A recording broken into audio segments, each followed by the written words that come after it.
السلام علیکم. ہمارے چینل بیا اور مالا پر خوش آمدید.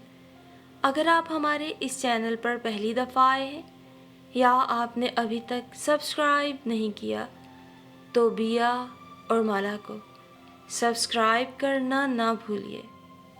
آئمہ شاہ گھر بھر میں سب سے بڑی تھیں تو یہ کیسے ہو سکتا تھا کہ گھر میں ان کی راجدھانی نہ قائم ہوئی. ذہین تھی، ماں سے زیادہ باپ کی چہیتی اور لاڈلی تھی. اس توسط سے گھر بھر کی آنکھ کا تارا تھی.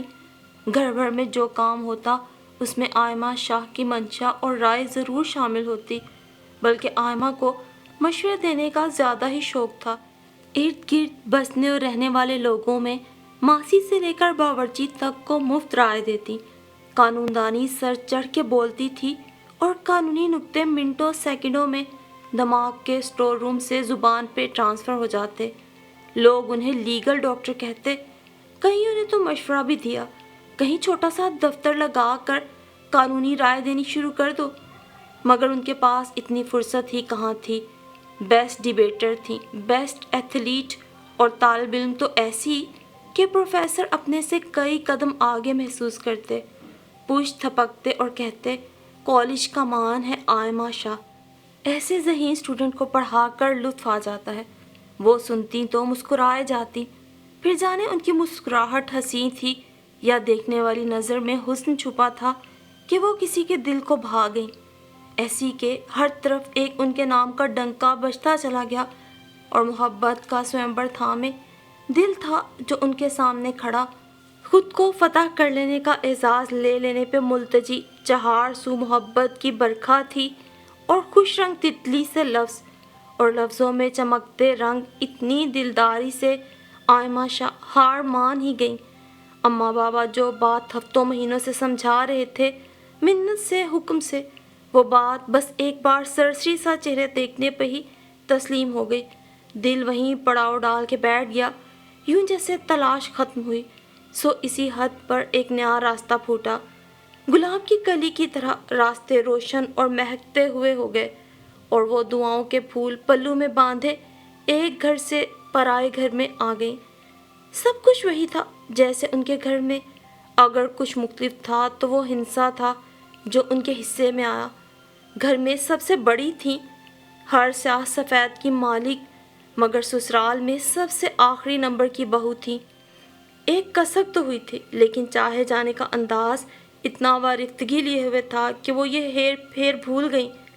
وہاں بڑی تھیں تو چاہی جاتی تھیں، یہاں سب سے چھوٹے بیٹے کی دلہن تھیں سو لاڈلی سمجھی جاتی تھیں. اور دلداری کی جو کسر تھی وہ نہال احمد ان کے شوہر پوری کرنے پہ کمر بستہ رہتے. ان کی تو صبح اپنی بیگم کے چہرے سے شروع ہو کے انہی کے نینوں میں ڈوب جاتی. کوئی غم، کوئی مشکل جیسے اب مشکل نہ رہی تھی. گھر کا انتظام دادی بیگم کے پاس تھا، جو بیٹے بہو کے اچانک مر جانے کے باوجود بہادری استقامت کا نمونہ بنی. ان کے 8 بچوں کی پرورش کرنے، ان کی شادیاں کرنے کے باوجود ابھی تک گھر میں مرکزی حیثیت رکھتی تھیں. باقی چاروں بہوؤں کے لیے وہ روشنی کا مینار تھیں. چھوٹی موٹی بحث رنجش ان کے ساتھ بھی چلتی تھی، مگر شوہروں کا سلوک، حکم اور خود دادی بیگم کی محبت انہیں زیادہ سنجیدہ قدم اٹھانے سے روک لیتی. کتنے ہی مسائل تھے جو تنہا دادی بیگم کے کمزور اور ناتواں کاندھوں پر تھے، مگر وہ انہیں تنہا ہی حل کیے جاتی. آس پڑوس کے بے شمار لوگ تھے جن کے لیے دادی بیگم کا وجود مسیحا تھا. دن رات سوال مسئلے ہوتے اور یہاں سے جواب اور حل پیش کیے جاتے، اتنے خلوص، اتنے سلوک سے کہ دل میں جاگزیں ہو جاتے. مگر کیا کیا جاتا، آئمہ نہال کو یہ سب بہت عرصے تک اچھا نہ لگا. یوں جیسے ایک ہی ڈش بار بار پکے تو دل اوب جاتا ہے، زبان بدمزہ ہو کے رد کر دے. انہیں بھی محبت بور لگنے لگی، یا شاید بے کلی کا تعلق اس بات سے تھا کہ یہاں ان کی وہ دھاک نہیں تھی. بالا ہی بالا سارے فیصلے ہو جاتے، انہیں خبر نہ ہوتی. اگر ہو بھی جاتی تو اس لمحے جب فیصلے پہ مہر تصدیق لگ چکی ہوتی تو وہ اپنا دل مار کے رہ جاتی. یہاں تک کہ ان کے یہاں پہلی بیٹی الماس نے جنم لیا تو انہیں لگا کہ وہ جو محبت سے بور ہونے لگی ہیں، در حقیقت محبت تھی تو ان کا خاص عنصر ہے۔ شاید بات یہ بھی نہیں تھی، بلکہ انہیں اپنی حکومت کے لیے ایک پرچہ مل گیا، ایک اکلوتی عوام جو ان کے ہر حکم کی تابع تھی۔ مگر وہ ابھی اس خیال سے لطف بھی نہ اٹھا سکی تھیں کہ دادی بیگم کا حکم آیا، بچی کو ماں کا ہی دودھ پلایا جائے۔ آئمہ تلملا کے رہ گئی، دنیا کہاں سے کہاں پہنچ گئی ہے اور ہم ابھی تک گھریلو جھگڑوں سے نہیں نکلے۔ دودھ اور نام رکھنے جیسے عام سے مسائل، گڑتی دینے کا مسئلہ، ہم انہی میں اٹکے ہوئے ہیں۔ سوچا تو کہنے میں بھی دیر نہ لگائی، میری بچی ہے، جو بہتر سمجھوں گی کروں گی۔ نہال نے سنا تو منت سے کہا، دادی بیگم ہمارے بھلے کو کہتی ہیں، تمہیں تو معلوم ہے فطرت سے بغاوت کرو تو نئی نئی بیماریاں ہڑپ کرنے کے لیے بڑھنے لگتی ہیں۔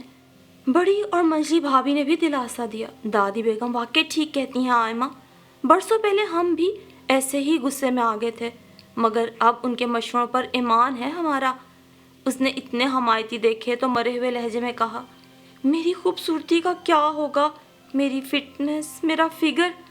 آنسو بھی آنکھوں میں بھرے چلے آئے تو منجلی بھابھی نے کاندھا تھپکا، مجھے دیکھو آئمہ، میں فٹ ہوں نا، اور خوبصورتی برقرار رکھنے کے لیے کوئی جتن بھی نہیں کرتی، بس جس کا جو حق ہے وہ ایمانداری سے ادا کرتی ہوں۔ سنو، نرمی، تازگی اور خوبصورتی ان پابندیوں بغاوت میں نہیں، صرف سچے دل سے چاہنے میں ہے۔ تم ہر ایک کو اس کے مقام پہ رکھ کے زندگی گزارو گی تو نرماہٹ، تازگی، خوبصورتی خود بخود چہرے پہ لش پش کرے گی۔ ممتا اور محبت واقعی تیر بہدف نسخہ ہیں جیون بتانے کا۔ آئمہ نے بھی سر جھکا کے ہتھیار ڈال دیے، مگر یہ خلش دل سے نہ گئی۔ ہر موقع پہ انہیں دادی بیگم اپنی راہ میں کھڑی نظر آئیں، وہ راستے بدل بدل کے چلتی گئیں، جذبات دل میں گھونٹے ہوئے کہ محبت کی فضا تھی ہی اتنی پرتقدس، اتنی ساحر کہ وہ چاہنے کے باوجود بغاوت نہ کر پاتی، سول نافرمانی کا کشٹ نہ کر پاتی۔ اور دادی بیگم کو ان کی تربیت میں یہ نفاست، یہ ادب بہت بھلا لگتا۔ وہ آئمہ کے مزاج کو جانتے ہوئے بھی انہیں اپنے بہت قریب رکھتی، اتنے قریب کہ وقت بیتنے کا پتہ ہی نہ چلا۔ وہ خدمت گزار تھیں، فرما بردار بھی تھی، مگر ذوق بڑائی کبھی کبھار جوش مارتا تو انہیں کچھ دکھائی نہ دیتا، بالکل آج ہی کی طرح کہ بہت سال بیت جانے کے بعد زندگی کے ایک اہم فیصلے کا وقت آیا۔ الماس کی نعیم سے منگنی کی اور وہ نہال سے لڑ پڑی، میری بیٹی کے لیے اتنا بڑا فیصلہ ہو گیا اور مجھے ہی خبر نہیں۔ گھر کے پردے بدلنا، کچن میں کھانے پکانا، اس میں رائے دینا، گھر میں رکھاؤ سبھاؤ رکھنے پر تلقین کرنا بالکل الگ بات ہے، اور کسی ماں کو بتائے بغیر اس کی بیٹی کا رشتہ طے کر دینا بالکل الگ معاملہ۔ الماس جیتی جاگتی لڑکی ہے یا گھر کے بے جان در و دیوار؟ نہال، آپ نے بھی یہ سب مان لیا، مجھے بتایا تک نہیں، اور اب بتا رہے ہیں جب سب طے ہو چکا۔ وہ چلاتے چلاتے رونے لگی، پھر پتہ نہیں کیا ہوا، ایک دم غش آ گیا۔ گھر بھر میں رمضان کی آمد سے سبھی کی ذمہ داریاں اور تھکن بڑھ گئی تھی، مگر اس واقعے نے سب کو دہلا دیا۔ نہال ڈاکٹر کو بلا لائے، چیک اپ شروع ہوا اور ان کے دل دھک دھک کرتے رہے۔ ڈاکٹر نے سر اٹھا کے کہا، کوئی گہرا صدمہ لگتا ہے، گو نروس بیک گراؤنڈ بہت شدید ہے، مگر آپ سب کی توجہ اور محبت سے یہ بہت جلد ٹھیک ہو جائیں گی۔ ہاں البتہ انہیں ابھی بہت ریسٹ کروائیے۔ نعیم نے ڈاکٹر کی طرف دیکھا اور دلگیری سے بولا، چچی جان کو کب ہوش آئے گا ڈاکٹر صاحب؟ سب نے یوں سر ہلایا جیسے ان سب کے دل کی بات تھی۔ ڈاکٹر نے اس ذہنی ہم آہنگی پر مسکرا کر دیکھا، پھر بولے، 2-4 گھنٹے کی بات ہے، مگر دیکھیے مریضہ کو بہت زیادہ بات نہ کرنے دیجیے گا، خود احتیاط کیجیے گا، اور ہو سکے تو جس بات سے صدمہ پہنچا ہے اس کا تدارک کرنے کی کوشش کیجیے گا۔ سب نے سر ہلا دیا۔ نعیم کے انداز میں بہت دل گرفتگی تھی اور الماس کی پلکوں تلے آنسو آ رکے تھے۔ ماما سے بڑھ کے مجھے کچھ عزیز نہیں نعیم، تم ٹھیک کہتی ہو، چچی جان کی زندگی کے آگے سب ہیج ہے۔ ایک خیال تھا، خواب سمجھو اور بھلا دو، شاید ہمارا قسمت میں ہی ملن نہ تھا۔